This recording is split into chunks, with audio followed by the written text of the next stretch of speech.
Welcome back. You're still watching your favorite breakfast show, Wake Up Nigeria, right here on TVC. And right about now, it's time for relationship. I remember last week we were talking about money. Yeah, this week is not any different. We have with us Nneka Jethro, and she's here. How are you doing today? I'm very well, thank you. Welcome back. Welcome back. Thank you for having me. I mean, seeing you just makes me excited because I'm like, yeah, we're going to talk about two very important things in this life: relationships and money, right? So tell us, what is the topic for today?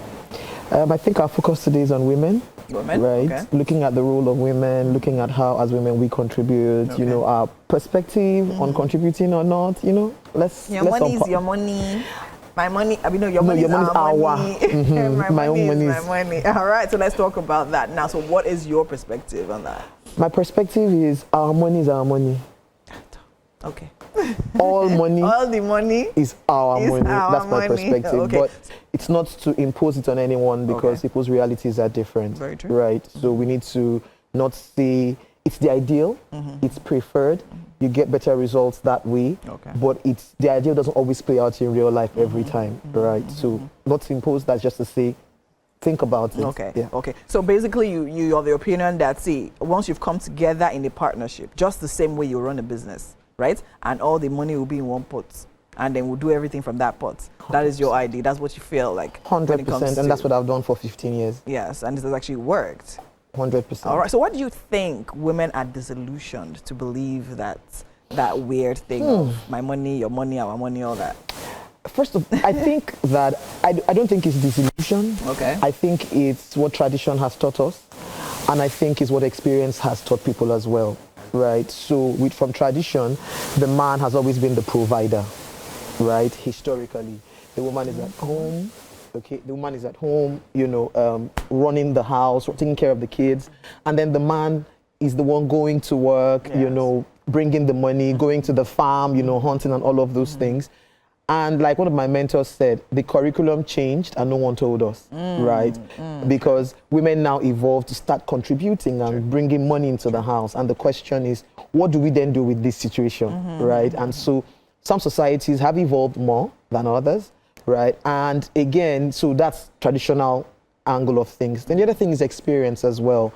People have had their moms, have watched their moms go through stuff. People have watched their older ones go through stuff as women in a home, either with money, without money, and how the man. So all of that now creates that, because money is security.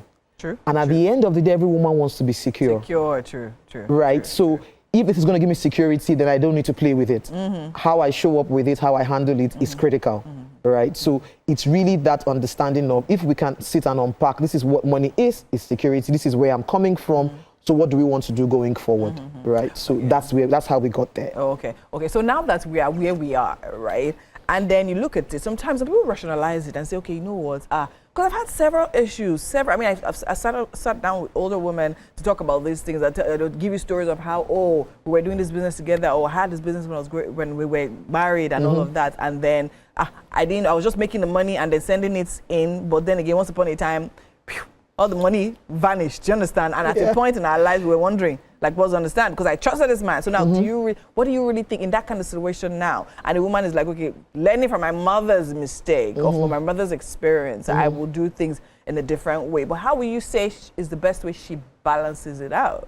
I think that there's need for openness in having the conversation, right? You know, another mentor would say that as a woman, you have the voter's card. Even the man too votes, right? Because he decides who he wants. So there's a decision to be made. Who do I want to get married to, right? And what do I want from this marriage? What do we want to build?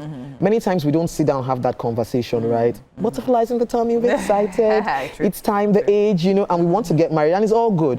But we need to sit down and have that conversation. Where are we coming from?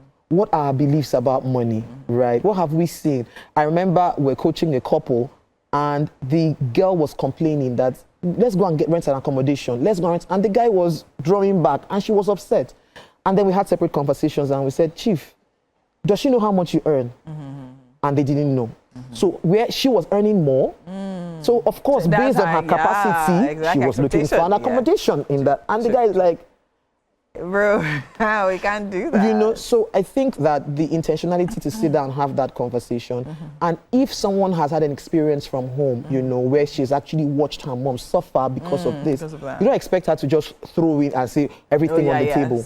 especially if you've not proven yourself as a man as well, and vice versa. Vice versa, exactly. Because Because- there's situations where men are like, you know what, this woman spends too much. She's always buying this wig, buying this shoe, buying this. Do you understand? And then no, we have to. Do you understand? So how do we now balance things out? So that conversation has to be had. And in some situations, either person who is more future forward, because some people are present, we eat today, tomorrow eat take today. care of itself, you know. So whoever is more in the future looking Yes. can now, you know, let's put this money aside. And so it's conversations ongoing. It doesn't mean that there will not be disagreements, which is why we talk about individuality as well, right? What is important to you and how do we want to start small? The important thing is to set in front of you the fact that both of you would benefit if you come together and partner together. on your money. Very Your children will benefit as well, because I mean, when you have more wealth, you can enjoy life more. More, exactly. Because money True. answers to a lot of Okay, so things. now let's talk about the issue. Okay, now, for instance, now, let's talk. Have you seen the movie, the one that's been trending on YouTube, the one with Bam Bam, Achalugo? And, Yeah. You seen it, the part 2, have you? So there was that conversation. I've not seen the part 2. No, though. just okay. So in the part 2, let me spoil it well. So there was a conversation. There was a time, and I love the fact that she captured that. So they were actually at the dining table about preparing for their wedding, and she's talking about. She first goes, "Oh, what's your blood type?" And they exchange that, and she's like, "Okay, fine. So now, what part of the finances do I take care of?" And Odogo was like, "Please, what are you talking about? Please, please, please, I'm going to cover as the man of the house." And then she was like, "No, I have to financially contribute to this." And then he was like, "No, don't do that." They eventually told her to buy tissue paper.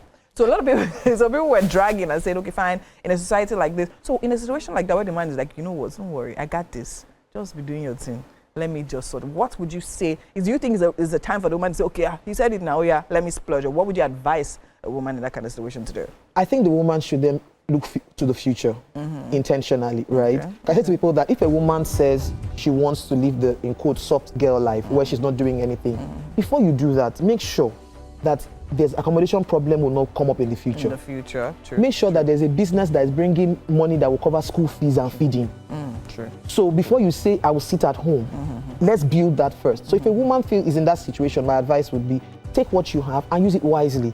I'm not saying don't enjoy yourself, but just in case. Yes. Don't now say, "Okay, because he said I will sort it out," then you Now use your own money anyhow. anyhow, Get true, intentional with building assets and think, okay, what do we need for university for the children? We have 3 kids, we have 4 kids, we have 2 kids. Start putting that aside, and then you can then continue to enjoy yourself. Because frankly, women, we like to enjoy. We are designed to enjoy, you know. So We're also designed to spend money. yeah. Amazing. Thank you so much. It's always an amazing conversation with you. And next week, we're going to be back again with another topic in the same regard. So thank you so much for your time. Thank you for having me. Guys, you literally heard it. And definitely, if you're a woman and your man says, "Don't worry, I got this," be wise, all right? Do not throw all your eggs away. Make sure you gather them and invest in the meantime, all right? On that note, we'll take a quick break. And when we come back, there's still so much more happening right here. Do not go anywhere.